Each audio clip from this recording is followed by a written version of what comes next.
Morning. Welcome, welcome. This is the Charter Authorizer Support Initiative, or CASI Charter Chat for December 10th. Next slide, please. The information contained in this presentation is provided as reference only. Charter schools and chartering authorities are encouraged to review the laws and regulations and consult with their own legal counsel regarding the application to their specific situations. Next slide, please. So, as you could probably recognize, I am reading everything on the slides. That is to help with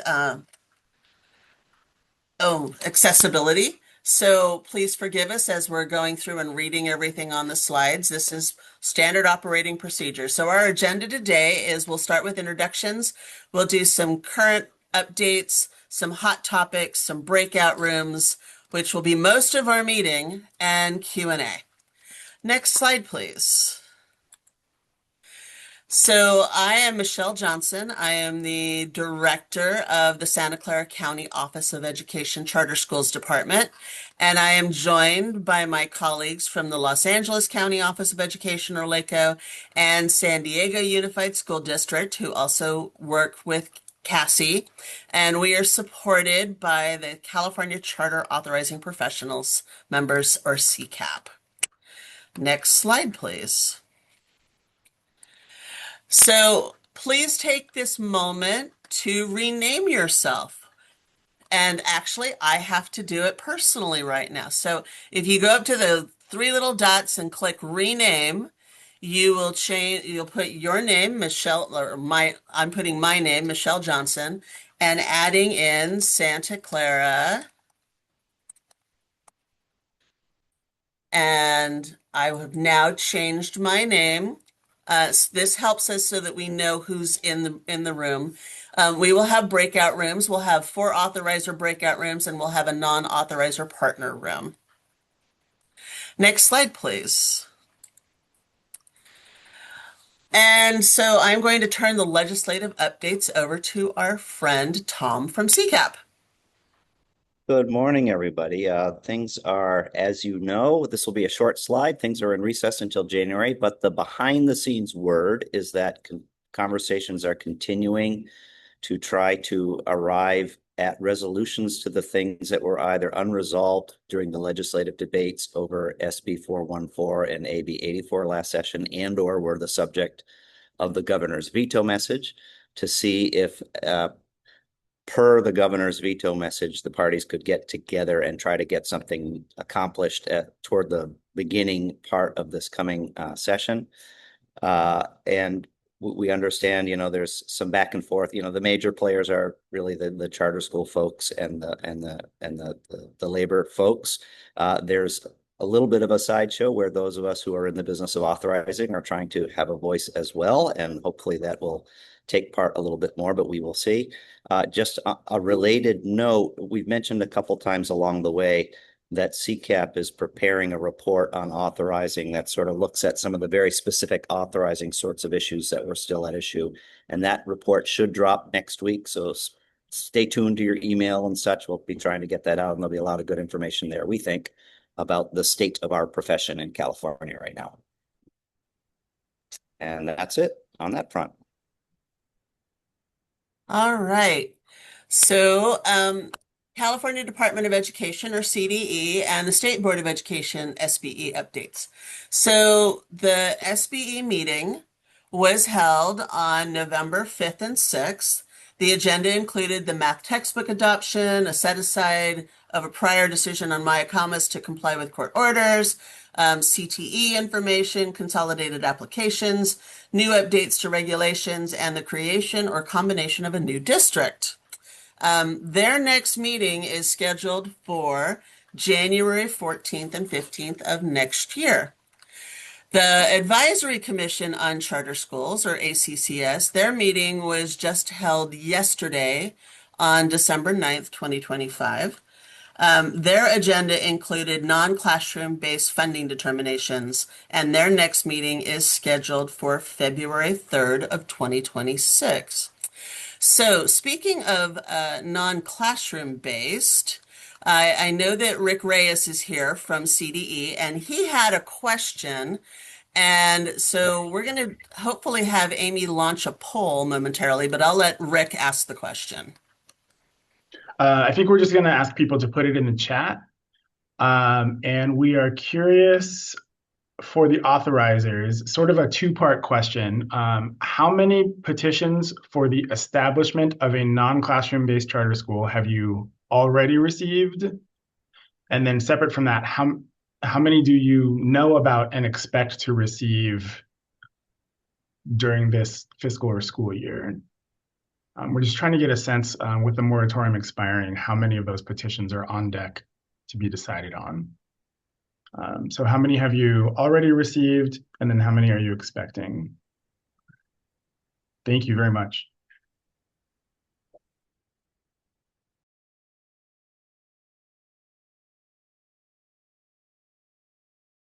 Rick, just quick clarification. You mean potential new non-classroom based charters? Yes, thank you. Okay. New non-classroom based charters.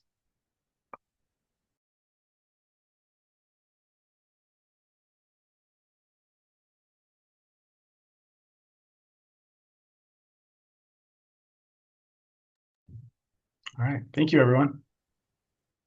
All right, thanks, Rick. Next slide, please.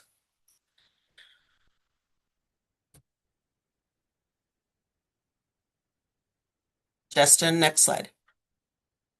Thank you. So now we're moving on to hot topics, or the information on topics relevant to the oversight of charter schools. We're going to cover program and fiscal. So next slide. So on the program oversight, these are going to be really fast. The LCAP mid-year report is due on February 28th. Please go check the resource page for more information about what should be in the mid-year LCAP report. Also, the charter school use of district facilities, or Prop 39. We're in the middle of that process going on right now. The charter schools should have submitted their Prop 39 requests starting on November 1st, and now it's going through the back and forth process. And the 24-25 assessment results are out. So if you've looked at the CASP and the ELAC, those results were posted, which then prompted that the new 2025 charter school differentiated assistant determination, those are up. And also the dashboard is up. And hopefully, once we we were hoping that AMAR would be ready to come and talk to us now, but hopefully we'll be talking to them in January, and hopefully the list will be coming in the early 2026. Next slide, please. So now we're going to move on to the fiscal topics. And usually my colleague Shalou is the one who shares all the fiscal information. But Shalou is not feeling well, and to save her from coughing through all of this, you get to hear from me again. So the California Longitudinal Pupil Achievement Data System, or CalPADS fall certification, the deadline is December 12th. So as a reminder, Fall 1 submission data is used to calculate the unduplicated counts for the purpose of LCFF concentration and supplemental grant funding. The first interim report is due no later than December 15th. And that is for the reporting period, which ended October 31st. And the audit report from 24-25 is also due by December 15th of this year. I know that there is several schools requesting an audit extension due to the federal funding, and that information has already come out. So you may be seeing some audit extension requests. Next slide, please. I told you we're going through all of this pretty fast. Most of our meeting today is going to be in breakout rooms. So speaking of breakout rooms, you will be moved to an assigned breakout room and you'll be moved back. There is a slideshow link that will allow the facilitators in each room to take notes. Each room is a new slide. Please keep the introduction short in the interest of time. But if you have first timers to our group, please make sure that those people have the opportunity to introduce themselves. We will then come back at about 10:40 and we will have enough time to talk about anything else and debrief and ask for any other questions. All right, so Amy, send us away. Um, sorry. I'm setting up the room for the amount of Oh, time. It went so fast. All right. Okay. Opening all the rooms now. awesome. Thanks, Amy.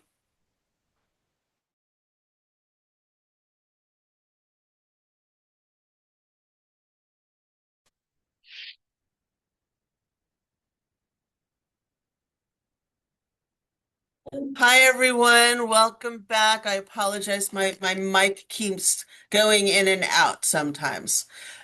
So let's share out. Let's do a quick debrief on the room. So we're going to start at the other end. We're going to start with room 5. So uh, did we have anybody in room 5 share anything? I don't see any notes in room 5.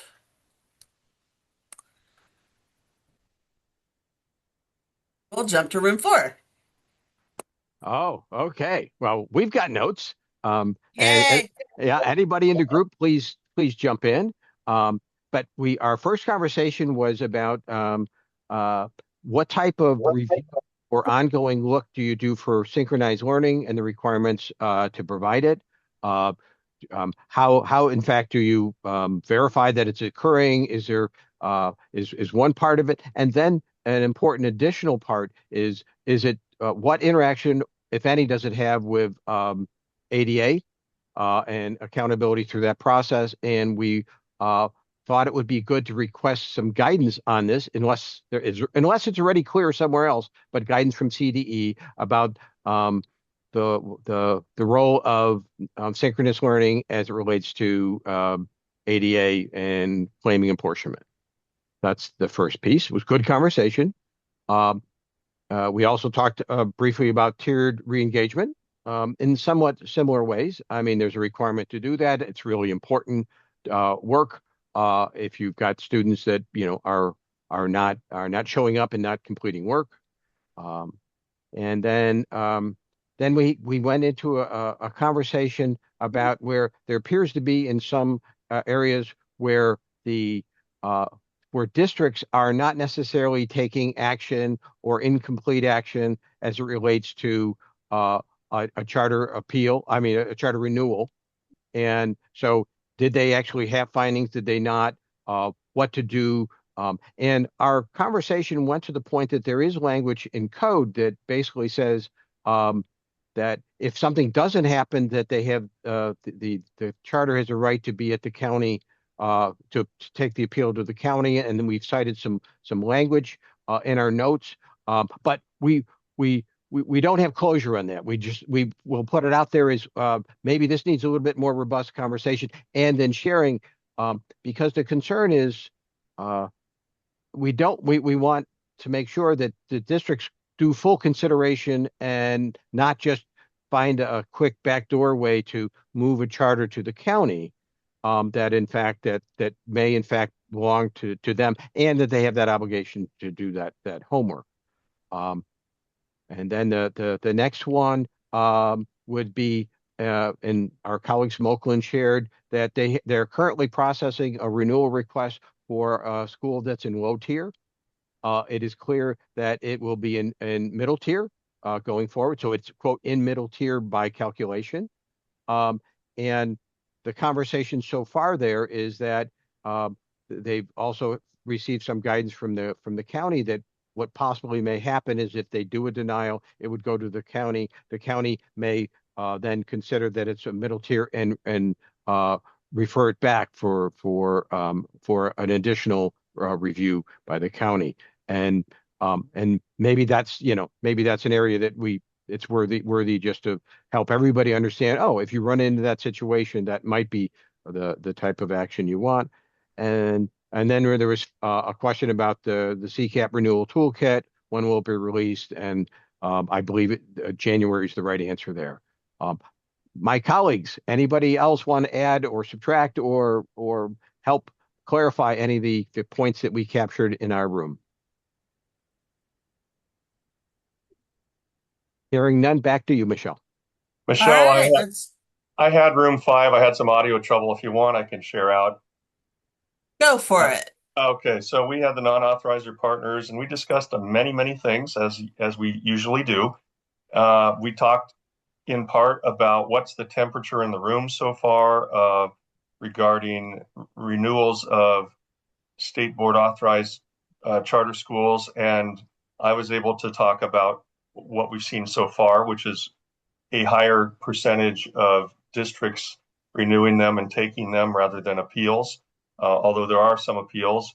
And then there was a discussion about the situation with English learners moving out of the school's residence to maybe another country, and yet the data sitting with them on the ELPI and that situation. We talked about that from the standpoint of this isn't just charter schools that are going through this. This is all of the schools, and there's a pretty great awareness of that situation out there. So for their renewals, they're obviously able to contextualize that versus just what the data shows. Then we talked about ELOP appeals for funding. It's not our division's exact expertise area, but we were able to talk about it from a few different standpoints. And the general consensus was, sure, appeal. There's an appeal panel. We also talked about the fact that CASI has contributed to greater oversight. This was a perception out there, which I was pleased to hear, that the standard of scrutiny is risen. And the scrutiny itself is not necessarily a negative thing. It can be the authorizer becoming more aware of what's going on at the school, which might be a good thing. And scrutiny can come with increased dialogue for support as well. And so it was a very interesting conversation in room 5. If anybody else wants to throw something else in there that was in the room, feel free to. Awesome. All right, room 3. Yeah, so we kind of talked about, for the beginning portion was just this kind of post-honeymoon COVID, where there wasn't a lot of the day-to-day work on renewals and appeals and initials, and now it's all kind of coming back, and the need for training and having the districts trained, having the county just being aware of all those things that we used to have to do all the time pre-COVID, and then now it's kind of all come back. So the return from state authorized or our own renewals or appeals, initials coming in. So just that kind of work is now back in our laps, and so we're addressing that. We talked about independent study PE and the need for documentation in order to meet the requirements of PE using an independent study model, and just being careful in terms of the oversight of that. We talked about district from the county level. We talked about districts that weren't necessarily following the correct procedures, and to what extent the county offers the technical assistance, the training. How do we assist them in doing things the right way? Obviously, we still can get appeals, but if they do it the right way the first time, then maybe that wouldn't be necessary. I offered just kind of like sometimes maybe doing the training at the district as opposed to forcing them to come to the county to get their trainings. And then we kind of finished up with the discussion on dependent charters and the importance of clarity during the charter term on what it means to be dependent versus independent, and just to kind of have that communication back and forth with the charter, not just at renewal, not just at LCAP time, but all year, so that there's some clarity of purpose there with dependent charters. Did I miss anything, folks? All right.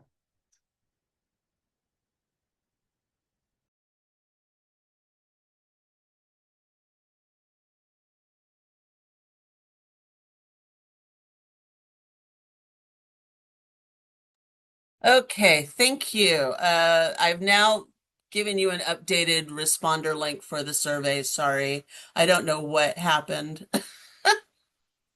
All right, room 2. Daryl, did you want to give the rundown or?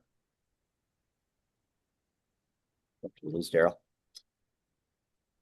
Okay, I'll give it and Daryl chime in, or anybody from my group chime in. So we had, like everybody, I because we think had Daryl was trying to speak. He was on mute. Oh, okay, Good okay, old good. And we can bounce back and forth in case I missed something. So we had a little discussion. Well, one was Kimberly from CDE jumped on at the end and was able to give us the direction in terms of the differentiated assistance list. And I forgot, I think it was Joanne, if I'm getting your name right. She dropped the link in for the list of the current DA schools. We also, I asked a question regarding DOS alternative metrics and kind of what that meeting to determine mutually agreed upon metrics should look like between the district and the authorizer, and whether a metric that is a derivative of the dashboard data, like a median of all alternative schools in the state or DOS schools in the state, do people consider that to be a true alternative metric from the dashboard? We also talked about 1505 and the instance in where a staff recommends for approval, but a board denies, and there are no written findings of fact, in fact, to adopt for denial, and kind of how that's played out in a few different districts with a few different authorizers. And we also talked about what was tiers, a school that changes tiers during the renewal process. So a school that might have been low tier, submitted as a low, but during the process became middle tier, and how people were tackling that particular issue. And Tom, if I missed anything, please let me know. Just that the question came up about when the new tiers are coming out, and the numbers crunching is still happening, but the raw data is there for an authorizer to crunch if they choose to do so. Don't forget there's science this year, and those business rules are still cooking. Thank you. Okay, so I'm going to share about room 1. So we had a question about a data set with regards to a charter school with a 60% participation rate. And I was really glad that Michael from AMARD was in our room, because he explained that there are dashboard alternative reports and downloadable files that provide the participation rate and number of assigned loss scores. So if you need that information, when a participation rate is under 95%, a loss is applied to each student needed to bring the participation rate up to 95%. But they also have the alternative information. So you can go and take a look, and we've got the links. I will make sure that those get added into the resource page for information. We had questions on credential monitoring, on LCAP review for CSI schools. Has anyone had that where they've heard that we now have to approve an LCAP if the school is CSI? So if anybody's heard about it, let me know.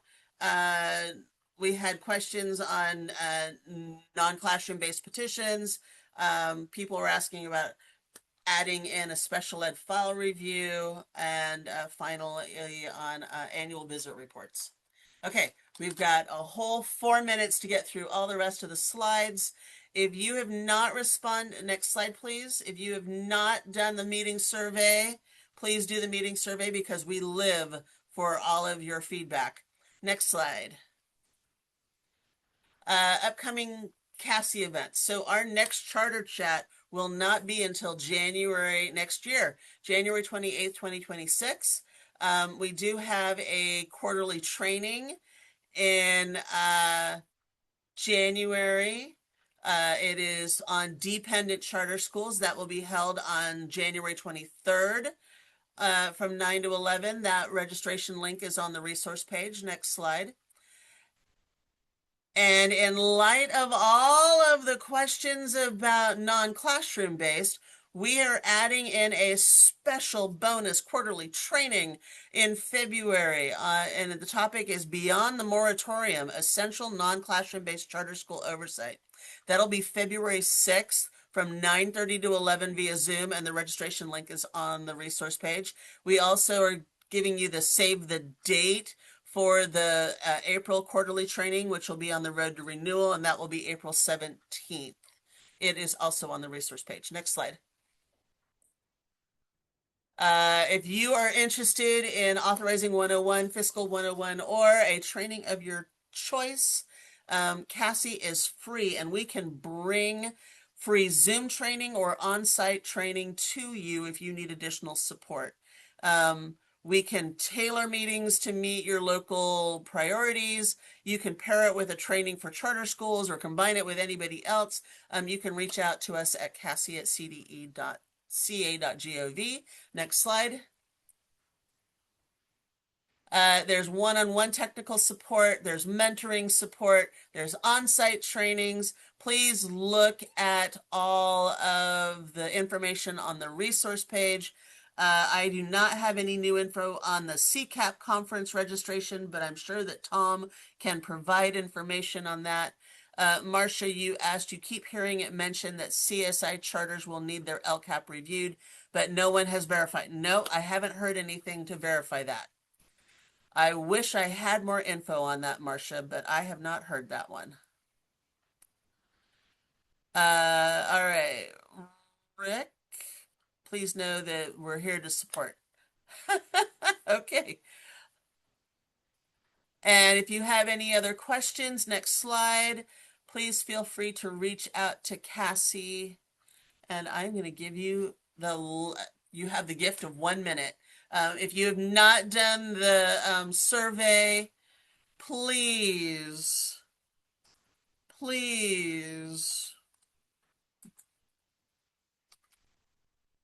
respond to the survey. Have a happy holidays, and we'll see everybody next year. Bye.